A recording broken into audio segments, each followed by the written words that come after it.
안녕하세요. 하루 필수 말씀 충전 하필 큐티 조종환입니다. 오늘 함께 나눌 하나님 말씀은 요한복음 1장 9절에서 18절까지 말씀입니다. 참 빛이 있었다. 그 빛이 세상에 와서 모든 사람을 비추고 있다. 이제 요한은 참 빛이 아니었지만 이제 참 빛이 왔죠. 그리고 그 빛이 세상에 와서 모든 사람을 비췄습니다. 그는 세상에 계셨어요. 세상이 그로 말미암아 생겨났는데도 세상은 그를 알아보지 못합니다. 그는 세상에 계셨고 세상이 그로 말미암아서 탄생하고 창조된, 우리가 1장에서 살펴본 것처럼 그 세상의 창조의 원리이자 주체이신 이 로고스께서 이 세상을 만드시고 그 가운데 계셨음에도 불구하고 세상은 그를 알아보지 못했습니다. 여기서 우리가 이제 오해를 피해야 할 것은 뭐냐면, 그 로고스가 세상에 계셨다라고 하는 것이 우리가 헬라 철학에서 이야기했던 그 로고스와는 분명히 차별이 된다는 거예요. 왜냐하면 그리스 철학에서의 이 로고스는 어떤 삶의 원리로서 내재되어져 있는 것으로 이해를 했어요. 그러니까 인간 본성에 이 원리가 내재되어 있고, 이 이성에 따라서 이 원리를 언제든지 파악하고 그것을 추구하고 실현해낼 수 있다라고 하는 자기 능력이 들어가 있는 그런 원리입니다.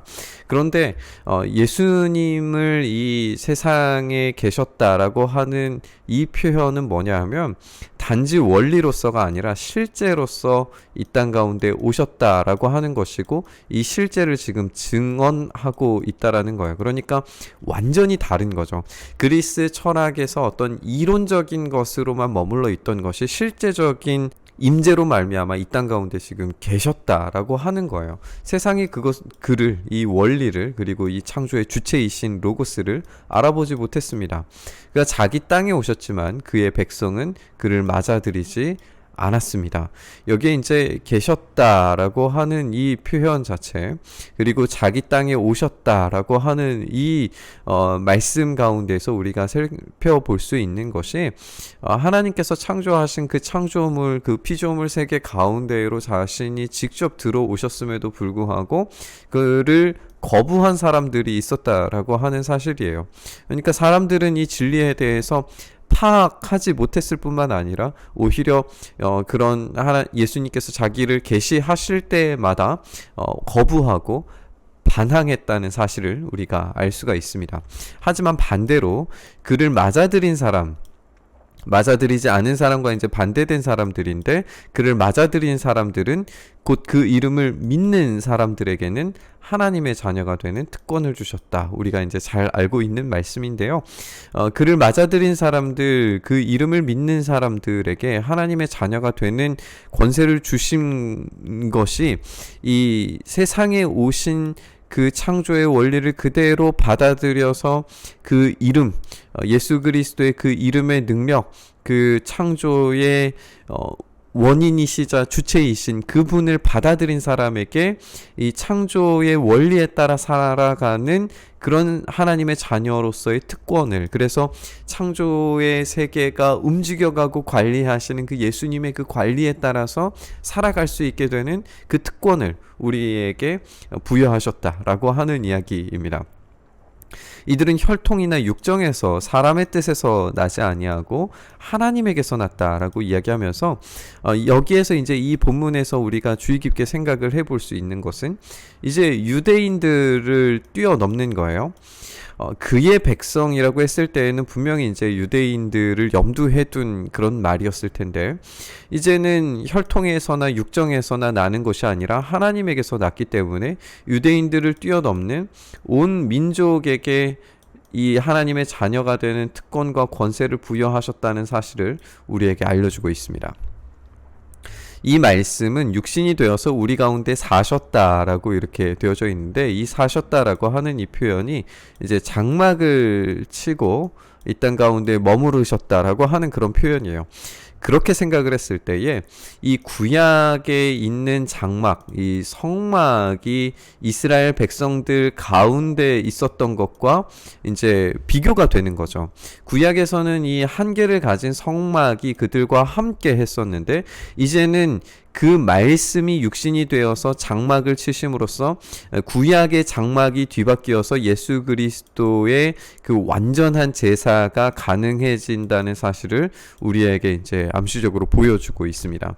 우리는 그의 영광을 봅니다. 성막의 구름과 불과 연기로 가득 찼던 그 영광처럼 예수 그리스도의 그 영광을 통해서 이제 성막에서 임재했던 그 영광이 대체되어지는 것을 우리가 볼 수 있게 되는 거죠. 그것이 아버지께서 주신 외아들의 영광이었고 그는 은혜와 진리가 충만합니다. 구름과 연기와 불이 가득했던 성막과 다르게 이제는 은혜와 진리가 충만함으로 이제 우주가 상징적으로 구현되었던 성막과는 다르게 완전한 모습으로 우리에게 보여졌다는 사실을 우리가 보게 됩니다. 요한은 그것에 대해서 이제 증언하면서 외칩니다. 이분이 내가 말씀드린 바로 그분입니다. 내 뒤에 오시는 분이 나보다 앞서신 분이시라고 말씀드린 것은 이분을 두고 말한 것입니다. 라고 그렇게 이제 세례 요한의 사역들을 소개를 하고 있죠. 그분은 사실 나보다 먼저 계신 분이기 때문입니다. 태어난 시점으로 하면 이제 요한이 먼저 태어났지만 요한은 그분이 나보다 먼저 계신 분이라고 그렇게 이야기를 하면서 이제 태생적으로 태어난 어떤 사건을 뛰어넘어서 본질적으로 이분이 누구신지에 대해서 증언하려고 했다라는 것을 우리에게 알려주고 있는 거죠. 우리는 모두 그의 충만함에서 선물을 받되 은혜에 은혜를 더하여 받게 됩니다. 율법은 모세를 통하여 받았고 은혜와 진리는 예수 그리스도로 말미암아 생겨납니다. 여기서도 이제 대비가 보이는 거죠. 이 장막에서 얻었던 그런 한계를 가진 하나님의 임재가 아니라 이제는 은혜와 진리로서 우리와 늘 언제나 함께 하시는 임마누엘 하나님으로서 우리와 항상 함께 계시는 새로운 장막으로서 예수 그리스도께서 우리에게 오셨다라고 하는 것을 가르쳐주고 있습니다. 일찍이 하나님을 본 사람은 아무도 없지만 아버지 품속에 계신 외아들이신 하나님께서 하나님을 알려주셨다라고 우리에게 그렇게 가르쳐주고 있습니다. 우리는 이제 요한복음 1장 1절에서 18절까지를 일반적으로 이제 서문이라고 생각을 하는데요. 이 서문과 함께 결말을 같이 생각해 볼 필요가 있습니다. 요한이 이 글을 쓴 이유를 사실의 증인임을 보여주기 위함이다라고 그렇게 요한복음 마지막에 이제 서술을 합니다. 여기에서 빛, 사람들에게 거부됨, 예수님의 영광, 유일하신 아들, 진리, 외아들이신 분, 이 모든 이제 표현들이 요한복음 전체에서 다시 등장하면서 이 이야기들이 거짓이 아니라 경험된 사실로서 어떻게 보고 듣고 만진 바 되었는지 자세하게 알려주게 될 것입니다. 그리고 요한복음의 이 마지막처럼 그 증언의 내용이 이 세상에 쌓아둘 곳이 없을 정도로 차고 넘친다는 것을 우리에게 확실하게 확인해 주게 될 겁니다. 여기서 우리는 두 가지의 반응을 확인을 하게 되는 거죠.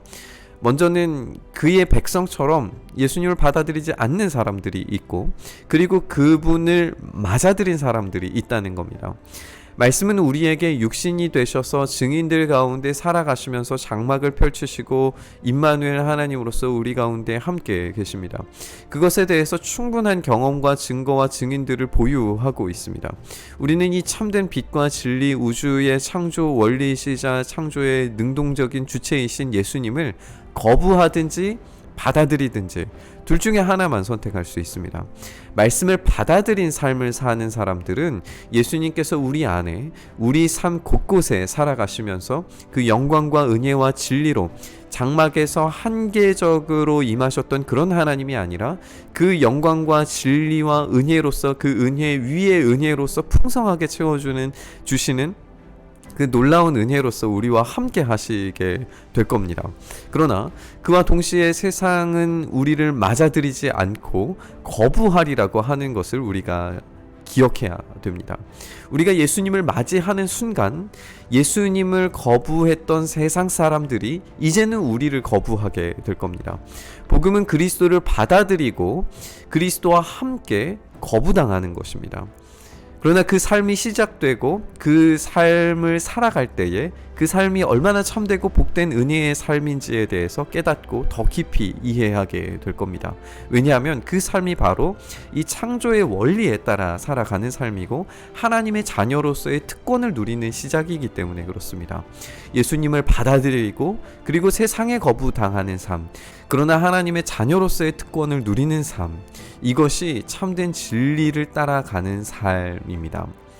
우리의 삶이 이 참된 진리를 받아들여서 그 가운데에서 우리에게 능동적으로 역사하시고 채워주시는 그 하나님을 깊이 경험할 수 있기를 간절히 소망합니다. 창조의 주체이신 분께서 우리의 삶을 관리하시고 다스리시는 그 놀라운 은혜를 받아 누리는 삶을 우리 모두가 살 수 있기를 간절히 소망합니다. 이 말씀 함께 묵상하면서 기도의 자리로 함께 나아가시죠. 주님을 받아들임으로 말미암아서 세상에게 거부당한다 할지라도 우리가 참된 진리이신 예수 그리스도를 꼭 붙들고 주님의 그 삶의 원리를 따라 우리가 살아갈 때에, 그 증인된 삶을 살아갈 때에 우리의 삶을 더없이 책임져 주시고 더 놀라운 것들로 책임져 주실 주님의 은혜를 바라보고 기대하고 소망합니다. 오늘 우리에게 그 창조의 능력을 발휘하셔서 우리의 삶을 다스려 주시고 관리하여 주시고 새롭게 주님의 창조를 맛보는 우리의 삶이 되도록 주여 역사하여 주시옵소서. 그렇게 우리의 삶을 붙드시기를 간절히 소망하며 우리 주님 예수 그리스도의 이름으로 기도드리옵나이다. 아멘.